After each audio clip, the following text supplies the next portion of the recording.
ఓం శ్రీ గురుభ్యో నమః. ఓం శ్రీమాత్రే నమః. నవంబర్ 10వ తారీఖు నుండి 23వ తారీఖు రాత్రి 8:06 వరకు కూడా బుధగ్రహము వృశ్చిక రాశిలో వక్రస్థితిలో ఉంటాడు. ఈ వక్రస్థితిలో ఉన్న బుధగ్రహం వల్ల ద్వాదశ రాశుల వాళ్ళకి కొంతమందికి సుఫలితాలు, కొంతమందికి మిశ్రమైన ఫలితాలు, కొంతమందికి అశుభ ఫలితాలు జరిగే అవకాశం అనేది ఖచ్చితంగా ఉంటుంది. సాధారణంగా ఇవన్నీ కూడా గోచారీత్యా చెప్పబడే ఫలితాలు, జన్మ జాతకాన్ని అనగా బర్త్ చార్ట్ని అనుసరించే ఫలితాలు అనేవి కావు. వాళ్ళ రాశి దగ్గర నుంచి ఎవరైతే రాశి ఫలితాలు చూస్తుంటారో వాళ్ళ రాశి దగ్గర నుంచి ద్వితీయ, చతుర్థ, షష్టమ లాభస్థానంలో బుధుడు ఉంటే సుఫలితాన్ని ఇస్తాడు. అంటే వాళ్ళ రాశి దగ్గర నుంచి మనం చూడాలి గోచారీత్యా. 2వ స్థానము, 4వ స్థానము, 6వ స్థానం, 11వ స్థానంలో బుధుడు ఉంటే మనకు మంచి సుఫలితాలు ఇచ్చే అవకాశం అనేది ఖచ్చితంగా ఉంటుంది. ప్రధానంగా ఇది సౌమ్యగ్రహం అంటారు. బుధుడు గణిత శాస్త్రానికి, వ్యాపారానికి, శిల్పకళలకి, అంటే వృత్తి వ్యాపార రంగాల్లో వాళ్ళందరికీ కూడా బుధగ్రహం అనేది అనుకూలంగా ఉండాలని శాస్త్రం చెప్పబడింది. ఎందుకంటే బుధుడు యొక్క మనం కారకత్వాలను కూడా మనం పరిశీలన చేస్తే వ్యాపారం ఒకటి, అలానే గ్రంథ రచనలు, బిజినెస్ పరంగా ఎలా డెవలప్మెంట్ చెందాలి. బుధుడు బుద్ధి కారకుడు అంటాడు. అందువల్లే బుధారిష్టేతు సంప్రాప్తే బుధ పూజాంచకారయేత్ బుధ ధ్యానం ప్రవక్ష్యామి బుద్ధి పీడోపశాంతే అంటారు. అంటే బ్రెయిన్ మెచ్యూరిటీ లెవెల్స్ పెరగటం ఒకటి, అలానే వ్యాపార రంగంలో కానీ, అంటే చిరు వ్యాపారం అనుకోవచ్చు, పెద్ద వ్యాపారాలు అనుకోవచ్చు, మధ్య రకమైన వ్యాపారాలు, అలానే కామర్స్ సబ్జెక్టు, అలానే గణిత శాస్త్రానికి సంబంధించిన విషయాలు, వివేకము, ఆలోచన, బుద్ధి, సమయస్ఫూర్తి, లౌకికము, ఇలాంటివన్నీ కూడా ఏర్పడేది ఏంటంటే బుధుడితోనే ఏర్పడతాయి. అంటే బుధుడి యొక్క కారకత్వాల్లో ఇలాంటివన్నీ కూడా మనకి ఉన్నాయి. అందువల్ల బుధుడు ఎలా ఉండబోతున్నాడు ద్వాదశ రాశుల యొక్క ఫలితాల్లో బుధుడు ఏదైతే నవంబర్ 10వ తారీఖు నుంచి 23వ తారీఖు వరకు రమారమి 13 రోజుల పాటు బుధగ్రహం అనేది ఏ విధంగా ఉందో మనం తెలుసుకొని మనం ఎలాంటి నిర్ణయాలు తీసుకోవాలి. వ్యాపార పరంగా అనుకోవచ్చు, అలానే చిరు వ్యాపారం అనుకోవచ్చు, పెద్ద పారిశ్రామికవేత్తలు అనుకోవచ్చు, అలానే మ్యాథ్స్ లెక్చరర్సు, కామర్సు, అలానే మన షేర్ మార్కెట్లు కానీ, బిజినెస్ పరంగా ఉండే డెవలప్మెంటు, ఫైనాన్షియల్ పరంగా ఉండే డెవలప్మెంటు, సమయస్ఫూర్తి, సరైన ప్రణాళికతోటి మనం ఏ విధంగా నడవబోతున్నాము, ఇలాంటివన్నీ కూడా మనకి అంటే ఒక లైఫ్లో మనం ప్రణాళికాబద్ధంగా వెళ్ళాలి, కొన్ని చూస్ చేసుకోవాలి. డెవలప్మెంట్ అనేది చాలా ఇంపార్టెంట్ కాబట్టి ఇవన్నీ కూడా ఒక వివేకంతో, అంటే సమయస్ఫూర్తి, అంటే మనం ఎంత కృషి చేసినా ఆవగిందంత అదృష్టం ఉండాలంటారు. అంటే ఆ సమయంలో చేసుకున్న నిర్ణయాలు కానీ, ఆ సమయంలో తీసుకుపోయే నిర్ణయాలు కానీ విశేషంగా మనకు లాభించే అవకాశాలు ఉండాలి. లాభం కలగాలి. అంటే లాభం కలగటం ఒకటి, ఏదైతే నేను ఇందాక చెప్పినట్టుగా మెచ్యూరిటీ వాల్యూస్ కూడా బాగా పెరగాలి. చాలామంది కూడా మెచ్యూరిటీ వాల్యూస్ పెరగవు. ఆ పెరగకపోవటానికి కారణం ఏంటంటే బుధుడు. అంటే ఏదైతే మనకు బ్రెయిన్లో మనకు ఆలోచనలు ఉంటాయో ఆలోచనలు ఖచ్చితంగా పర్ఫెక్ట్గా సమయానుకూలంగా స్పందించడానికి బుధుడు కారణమవుతాడు టోటల్గా.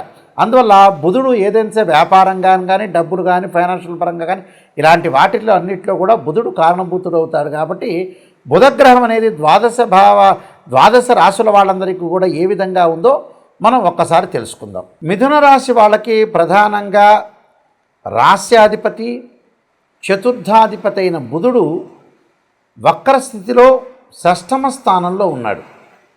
షష్టమ స్థానంలో ఉండటం వల్ల ఎలాంటి ఫలితాలు జరగబోతున్నాయి, అందులో వక్రస్థితిలో ఉన్నాడు. అంటే ఏమంటారంటే మనకి బుధుడు ఏదైతే ఈ మిథున రాశి వాళ్ళకి షష్టమ స్థానంలో ఉండి వక్రస్థితిలో ఉంటే సర్వాంగే, అంటే సర్వ అంగాలకు కూడా, అంటే సర్వాంగే సూష్ట సంతాప సర్వదోషాచ అంటారు. అంటే సర్వదోషాచ మారణం అంటారు. అంటే ఏదైతే బుధుడు శరీరం ద్వారా అంగములకు సంబంధించిన అనారోగ్యము, పైత్య వృద్ధి, అంటే పైత్య వృద్ధి జరిగే అవకాశాలు ఉంటాయి. అలానే అకారణ కలహాలు, ప్రాణభయం కలిగే అవకాశాలు ఎక్కువగా ఉంటాయని అర్థం. అంటే ఇక్కడ సర్వాంగే సూష్ట అంటారు. అంటే సర్వాంగే సూష్ట సంతాప సర్వదోషాచ్య అంటారు. మారణం అంటే మరణం జరిగే అవకాశాలు ఉంటాయి ఆరోగ్యపరంగా. అంటే మరణం అనగానే అందరూ భయపడాల్సిన పని లేదు. అనారోగ్యం జరిగే అవకాశాలు ఉంటాయి. అనారోగ్య విషయంలో కొద్దిగా జాగ్రత్తగా ఉండాలి. అకస్మాత్తుగా కొన్ని కలహాలు రాకుండా కాపాడుకోండి, ప్రాణభయం రాకుండా చూసుకోండి అని అర్థం. దాని అర్థం అందువల్ల కొద్దిగా జాగ్రత్తగా ఉండి అకారణంగా కలహాలు కానీ బంధుమిత్రులతో కానీ వైరం కలగకుండా, పైత్య వికారాలు కలగకుండా, కుటుంబంలో ఉండే వాళ్ళకి రోగ బాధలు కొంచెం తగ్గించుకోవాలి. అలానే భార్యాబిడ్డల మూలకంగా చిక్కులు రాకుండా, చికాకులు రాకుండా, రాబడికి మించిన ఖర్చులు అధికంగా పెరగకుండా చూసుకోవాలి. తొందరపాటుగా మాట్లాడటం, అలానే గ్రాస్పింగ్ పవర్ ఉంది కదా అని ఎక్కువగా మాట్లాడటం అనేది జరగకూడదు.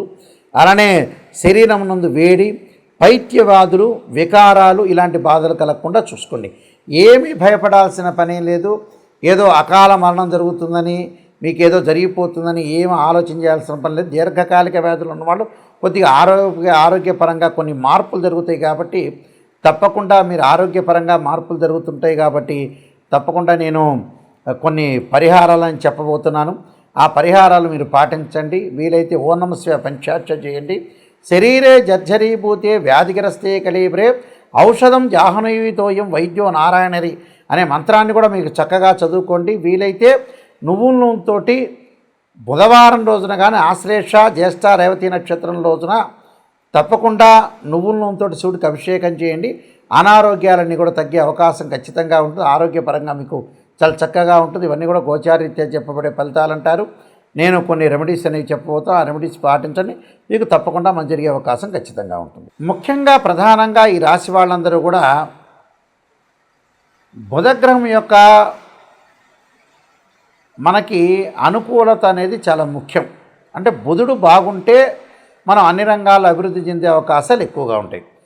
అన్ని రంగాల్లో అభివృద్ధి చెందాలంటే బుధగ్రహానికి కొన్ని మరింత ఎక్కువ ఫలితాలు రావాలన్నా, బుధుడు బాగుండాలన్నా కూడా కొన్ని ప్రత్యేకంగా రెమెడీస్ అనేవి మనకు వేదంలో చెప్పబడ్డాయి. ఆ వేదంలో చెప్పబడే రెమెడీస్లో ముఖ్యంగా మనకి వ్యాపార రంగంలో ఆర్థిక పరంగా కొన్ని సమస్యలు వస్తున్నాయంటే ఖచ్చితంగా బుధుడికి అధిదేవత, ప్రత్యదేవత, అధిష్టాన దేవత, అంతరిక్ష దేవతలు ఉంటాయి. ప్రతి గ్రహానికి అధిదేవత ఉంటుంది, ప్రత్యదేవత ఉంటుంది, అధిష్టాన దేవతలు ఉంటాయి, అంతరిక్ష దేవతలు కూడా ఉంటాయి. అయితే బుధుడికి మనం ప్రత్యేకంగా రెమెడీస్లో ముఖ్యంగా వ్యాపారపరంగా కానీ ధనపరంగా కానీ అభివృద్ధి చెందాలి అంటే ఖచ్చితంగా విష్ణు సహస్రనామం పాలన చేయాలి. ఓం నమో నారాయణాయ నమః అనే అష్టాక్షరి మంత్రాన్ని కూడా చదువుకోవాలి. అంటే విష్ణుమూర్తి యొక్క ఆరాధన చేయటం చాలా మంచిది.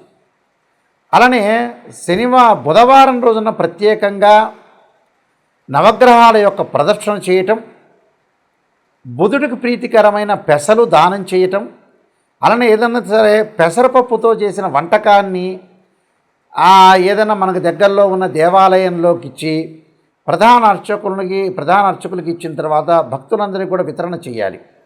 అంటే ఏదైనా సరే ఒక పెసరపప్పుతో చేసిన వంటకం, అలాంటి వంటకాన్ని మనం చూసుకొని చక్కగా భక్తులందరికీ కూడా దేవుడి యొక్క నైవేద్యం పెట్టి అందరికి కూడా వితరణ చేయటం ఒకటి. బుధవారం రోజున ముఖ్యంగా పెసలు దానం చేయాలి. పెసలు, ఆకుపచ్చని వస్త్రము, ఆకుపచ్చని పూలు, అంటే గ్రీన్ కలర్లో ఏదైతే ఉంటుందో అవి దానం చేయటం చాలా మంచిది. చేయటం వల్ల ఆ బుధుడి యొక్క దోషం పోయే అవకాశం అనేది ఖచ్చితంగా ఉంటుంది. అలానే మనకి బుధుడికి సంబంధించిన కొన్ని నక్షత్రాలు ఉంటాయి.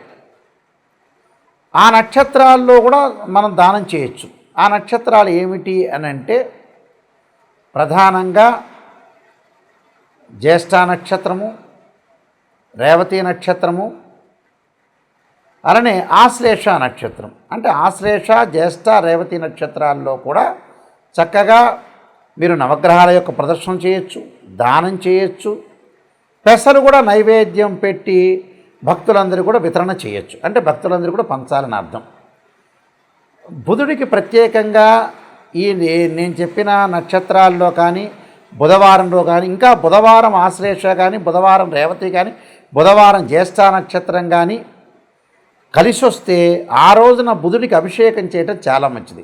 ఎలా చేయాలి బుధుడి కంటే బుధుడి యొక్క మూలమంత్రాలు ఉంటాయి. ఆ మూలమంత్రాలు అధిదేవత ప్రత్యధిదేవత బుధుడి యొక్క గాయత్రి మంత్రాలతో అభిషేకమే కాకుండా బుధుడికి పురుషోక్తంతో కూడా అభిషేకం చేయొచ్చు. అంటే పాలు, పెరుగు, తేనె, నెయ్యి, చక్కెర అంటే పంచదార, పండ్ల రసం, చెరుకు రసంతో చేస్తే అభిషేకం చేస్తే బుధుడి వల్ల మనకి మంచి మేలు జరిగే అవకాశం ఉంటుంది.